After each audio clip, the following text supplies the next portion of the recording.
आगे बढ़ेंगे जहां महिलाएं सशक्त हैं, मजबूत हैं। मतदान करने में भी महिलाएं सबसे आगे रहती हैं। महिलाओं के मुद्दे क्या हैं, महिलाएं क्या चाहती हैं, महिलाओं की प्राथमिकताएं क्या है, हर क्षेत्र में अपनी अलग पहचान बनाने वाली महिलाओं की विकास को लेकर क्या है राय, उन्हीं से जानेंगे। चर्चा वंसल न्यूज ने उनसे की है, सुनते हैं।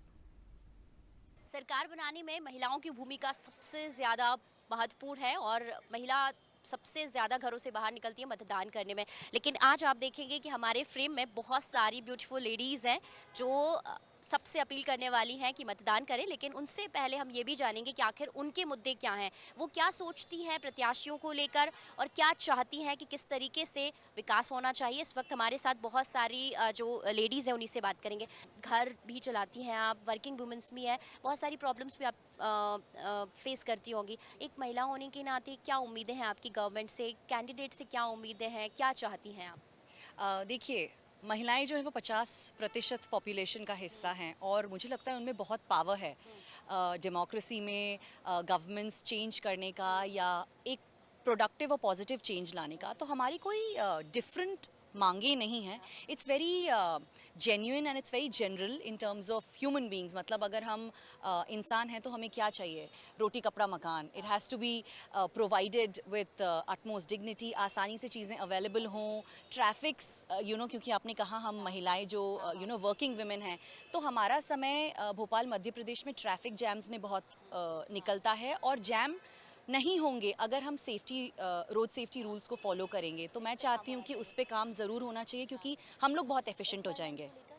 एम्प्लॉयमेंट को लेकर भी देखिए, अभी क्योंकि फर्स्ट टाइम वोटर्स बहुत आ रहे हैं और आगे की जनरेशन ओल्ड एज को रिप्लेस करके सारे यूथ आने वाले हैं, तो हमें अभी से ही अपॉर्चुनिटीज़ जनरेट करनी पड़ेंगी और उन्हें जनरेट करने के लिए अभी से एक ग्राउंड सेट करना पड़ेगा। मतलब अपॉर्चुनिटीज़ बढ़नी चाहिए। एक वर्किंग वुमन होने के नाते, होम मेकर होने के नाते आप क्या चाहती हैं, क्या उम्मीदें हैं आपकी, किन बातों को लेकर आप मतदान करेंगी? हम लोग जब भी टैक्स की बात करते हैं तो हम लोग सिर्फ जो है उन या कोई भी बेनिफिट्स की बात करते हैं तो हम उन महिलाओं को देखते हैं जो कि नॉन वर्किंग है। सारी बेनिफिट्स नॉन वर्किंग फीमेल्स को ज़्यादा मिलते हैं जो कि किसी योजना के दायरे में आती हैं। लेकिन वो महिलाएं जो टैक्स भी भरती हैं, बाहर का काम भी करती हैं, घर भी संभालती हैं, मुझे ऐसा लगता है कि उन महिलाओं को अभी तक कुछ ज़्यादा बेनिफिट्स नहीं मिलता। और हेल्थ सेक्टर्स और जॉब अपॉर्चुनिटीज़ को लेकर आप क्या कहेंगी? जी, मुझे लगता है कि एजुकेशन में काफ़ी फ़ीमेल्स पहले से आगे हैं और बहुत अच्छा कर रही हैं।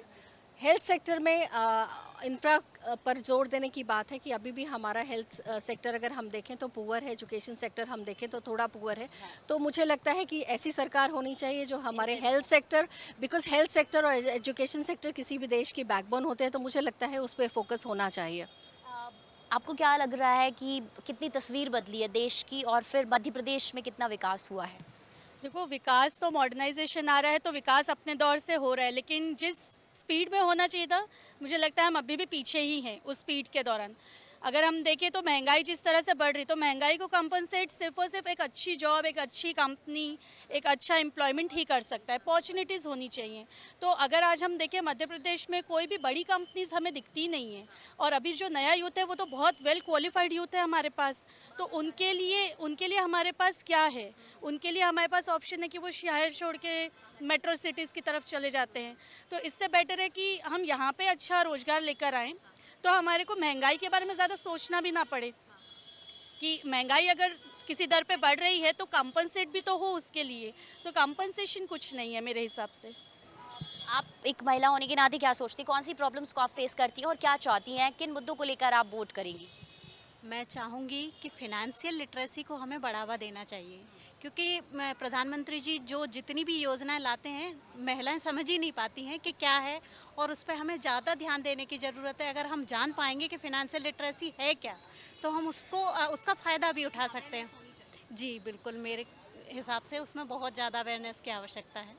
जैसे अभी इन्होंने जिक्र किया कि जो यूथ है उनको फॉरेन भी जाना पड़ता है स्टडी के लिए या फिर मेट्रो सिटीज़ की तरफ जाना होता है, तो एमपी में आप क्या चाहती हैं एजुकेशन सेक्टर्स में? क्योंकि आपका बच्चा भी बड़ा हो रहा है, उसको भी पढ़ाई करना है तो।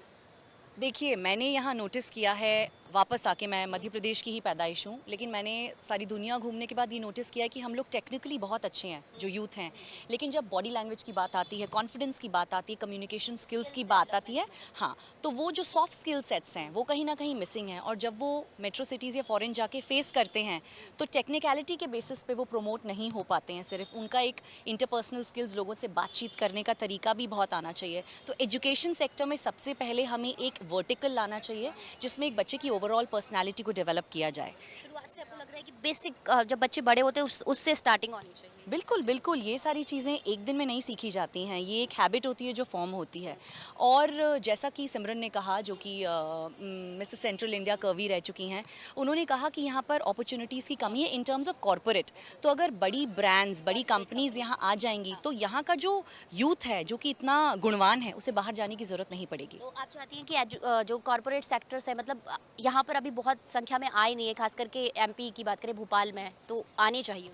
बिल्कुल आने चाहिए, क्योंकि अगर देखा जाए हमारे क्षेत्रफल के हिसाब से तो भोपाल बहुत ही मध्य में है। तो आप समझिए कि अगर यहाँ पे बड़े ब्रांड्स आते हैं तो उनको कनेक्शन, ट्रांसपोर्टेशन, लोगों का यहाँ आना तो हमारे लिए कितना बड़ा हब बन सकता है। हम अपने आप में एक सबसे बड़ा हब बन सकते हैं। प्लस हमारे पास इतना बड़ा क्षेत्रफल है, भोपाल अपने आप में बहुत बड़ा क्षेत्रफल है, बहुत खूबसूरत भी है, ग्रीनरी भी है, तो हम यहाँ पे बहुत कुछ कर सकते हैं। अपॉर्चुनिटीज़ बहुत डेवलप हो सकती है, कनेक्टिविटी बहुत अच्छी है हमारे लिए। आपको क्या लग रहा है कि और मतलब अभी सेक्टर्स, अपने टैक्सेस की तो बात करी, लेकिन उसके अलावा कौन से सेक्टर्स है जिस पे फोकस होना चाहिए विमेंस के लिए? जी, मुझे लगता है जैसे कि आपने हेल्थ केयर सेक्टर की बात करी थी, तो हेल्थ केयर सेक्टर में अभी भी बहुत डेवलपमेंट की ज़रूरत है। बिकॉज हेल्थ केयर सेक्टर ऐसा है कि आप जितने भी पैसे उसमें या जितना भी इंफ्रास्ट्रक्चर उसमें डालते जाओ वो कहीं ना कहीं कम पड़ता है। दूसरा, अगर हम हेल्थ केयर और एजुकेशन की बात करते हैं तो हेल्थ केयर और एजुकेशन में अभी भी रिसर्च इज़ वेरी बहुत कह लें, हम अभी बहुत आगे की बात है कि हमारे पास रिसर्च फंडिंग नहीं है।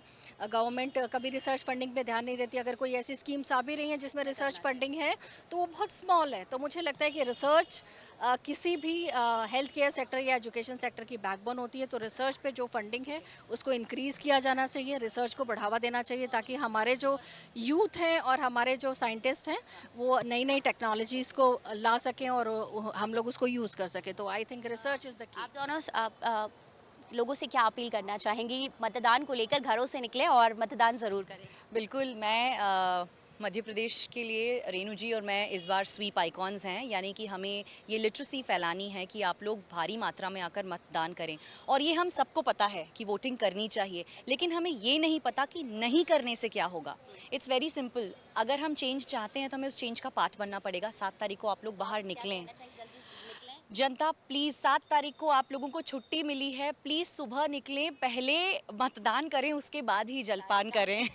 सबसे पहले काम करें फिर मतदान करें। क्या अपील आप बिल्कुल करेंगे? बिल्कुल, मैं भी यही कहूँगी कि सारा काम छोड़ के पहले वोट करें। बिकॉज ये हमारा हक ही नहीं बल्कि हमारी जिम्मेदारी भी बनती है।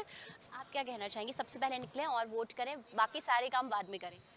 जी, मैं ये कहूँगी कि एक दिन जब नेशन आपको बुला रहा है, तो when nation is asking for you, तो कोई और चीज़ उसके पहले नहीं है। आप देश से आगे नहीं हैं, आप देश का पार्ट हैं। सो जब देश पुकार रहा है तो सबसे पहले देश की सुने और जाके वोट करें। आप क्या कहना चाहेंगी? सबसे पहले घर से निकलिए, वोट करिए और उसके बाद आप अपने काम करें। सारे काम छोड़ दो, सबसे पहले वोट दो। तो ये हमारे भोपाल साथ करेगा। ब्यूटीफुल लेडीज़ हैं जो कि आप सभी से अपील कर रही हैं कि घरों से निकलिए, मतदान कीजिए, क्योंकि महिलाएं इनको पता है कि मुद्दे क्या हैं। और आप अगर प्राथमिकताएं आपकी कुछ और हैं और आप बदलना चाहती हैं, आप अपनी मांगों को फुलफिल करना चाहती हैं, तो आप ज़रूर घर से निकलिए, वोट कीजिए, क्योंकि आपका एक एक वोट बेहद महत्वपूर्ण है। कैमरा पर्सन पुरुषोत्तम मिश्रा के साथ रंजना दुबे, बंसल न्यूज़, भोपाल।